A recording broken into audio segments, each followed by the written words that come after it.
நம்ம வீடியோவில் என்ன பார்க்க போகிறோம்னா முட்டை பொரிமா செய்ய போகிறோம். அதுக்கு என்ன பண்ணணும்னா ஃபஸ்ட்டு வந்து அடுப்பு பற்ற வச்சுக்கோங்க. மேலே இந்த மாதிரி ஸ்டீல் இந்த மாதிரி ஏதாவது ஒரு கடாய் வச்சுக்கோங்க. நல்லா கடாய் காயணும். எண்ணெய் விட்டுக்கலாம். தேவையான அளவு எண்ணெய் காஞ்சதும் நம்ம வந்து கடுகு, எண்ணெய் காஞ்சதும் கடலைப்பருப்பு போட்டுக்கோங்க. கொஞ்சோண்டு உளுந்து, கொஞ்சமாக ஜீரகம், கருவேப்பிலை போட்டுக்கலாம். வெங்காயம், பச்சை மிளகாய் கட் பண்ணி வச்சுட்டேன். இப்போ இதுவும் நம்ம அது கூடயே ஆட் பண்ணிக்கலாம்.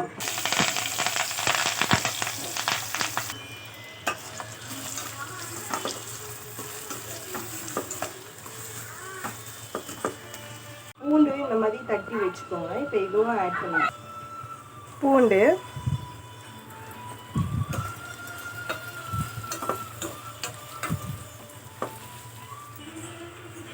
சால்ட், உப்பு ஆட் பண்ணிக்கலாம். உங்களுக்கு எவ்வளோ தேவையோ அந்த அளவுக்கு ஆட் பண்ணிக்கோங்க.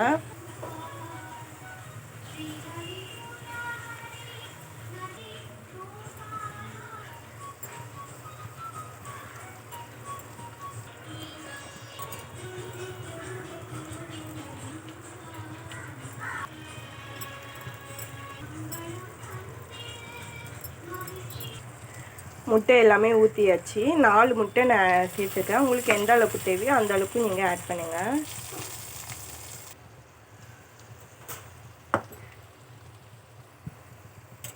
மஞ்சள் கொஞ்சமாக ஆட் பண்ணிக்கோங்க.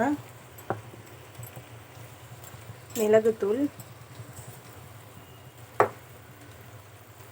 சீரகத்தூள், தனியாத்தூள். இப்போ எல்லாமே மிக்ஸ் பண்ணி விடலாம்.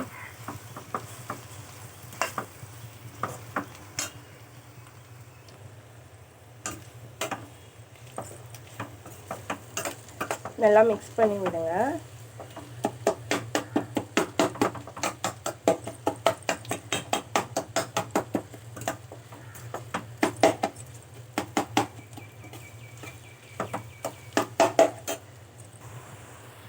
அவ்வளோதான், பொடி மாஸ் ரெடி ஆகிட்டு. இதில் வந்து மிளகாய்த்தூள் வந்து ஆட் பண்ணக்கூடாது. மிளகுத்தூள் அப்புறம் பச்சை மிளகாய் ஆட் பண்ணுறோம். அதுவே நல்ல காரமாக இருக்கும். உங்களுக்கு காரம் எந்த அளவுக்கு தேவையோ அந்த அளவுக்கு நீங்கள் ஆட் பண்ணிக்கோங்க.